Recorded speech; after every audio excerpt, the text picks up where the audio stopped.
how to negotiate if you cannot touch.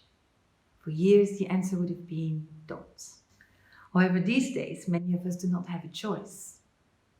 If you look at the research on e-negotiations, negotiations via email, you clearly see a negative impact both on the negotiation relationships and on negotiation results.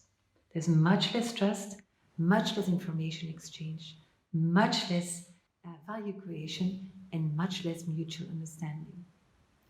However, what about a Zoom negotiation or a Teams negotiation via screens? Typically, these are considered richer because you do have visual and verbal cues.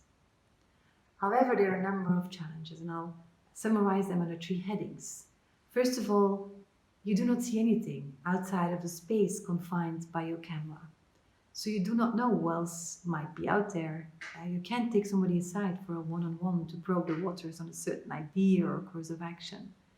In short, there is no informal space in virtual negotiations, and the informal space is exactly where connection and trust are built the easiest. Second, nonverbal communication. We all know that nonverbal communication is about 93% of communication, and that's not different in negotiations. However, online, nonverbal communication is much less refined, much less direct than compared to a face-to-face environment, if only by the fact that you cannot really make eye contact via screens.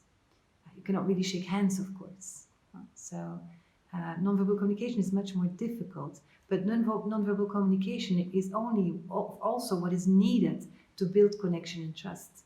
And connection and trust are direct mediators of negotiation results. Third, we're much less apt than we think conveying emotions digitally. In a recent study, in only 22% of the cases, the emotion sent corresponded to the emotion received by the other side. So lots of space for misunderstandings and missed opportunities.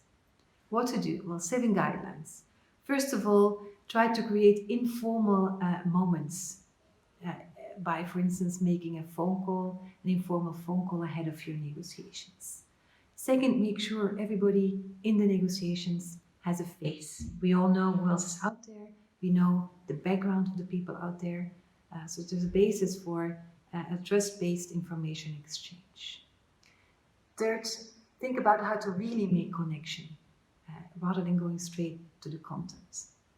Once we go to the content, fourth, make sure you have an agreed agenda so both sides can prepare, knowing that there is much less time to work effectively, virtually, and also much less patience.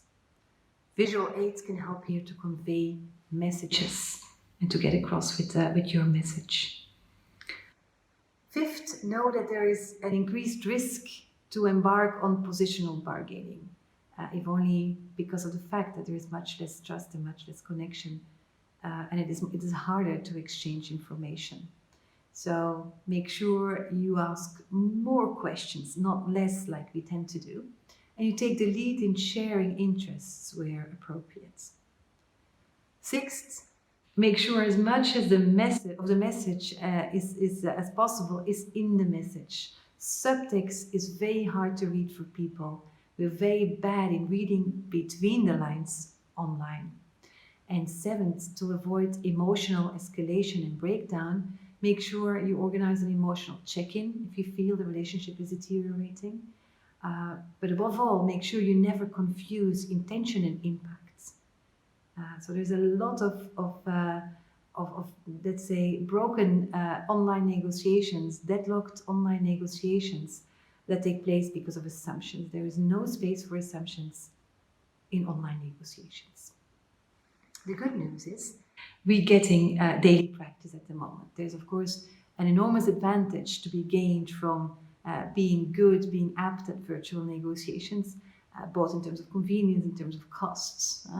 And of course, that's what we're daily practicing day to day. So I hope some of these guidelines can help you to reach successes in your online negotiations.